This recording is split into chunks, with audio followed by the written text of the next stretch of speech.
सब चेक कर लिया? जी पूरा पेमेंट हो गया? जी जी। कोई लेन देन बाकी नहीं है? नहीं नहीं बिल्कुल नहीं। तो फिर इधर उधर क्या देखते हो? नहीं वो पेंटिंग को देख रहा था, बहुत खूबसूरत है, काफी महंगी होगी ना? मालूम नहीं, मैं तो चोरी करके लाया था।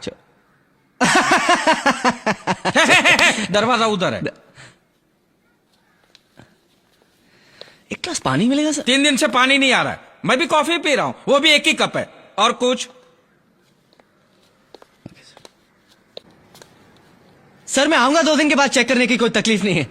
नहीं नहीं, जो तकलीफ देनी थी आप दे चुके, अब दोबारा के और तकलीफ मत दो। बाकी जो तकलीफ है वो हम सह लेंगे, प्लीज। सर वो अपनी मिसेज है? अपनी नहीं, मेरी मिसेस है वो। हमारा जॉइंट अकाउंट नहीं है, मेरी है वो। सर मेरा मतलब तो वो नहीं, तुम्हारा मतलब क्या हो मैं अच्छी तरह समझता हूँ। वो इस वक्त घर में नहीं है। क्या काम था बताइए? उनसे कहना जरूर कि मैं आया था और उनके लिए पूछा था। मैं ही कहूँ? भूलिएगा मत। नहीं नहीं, ये तो मैं मरते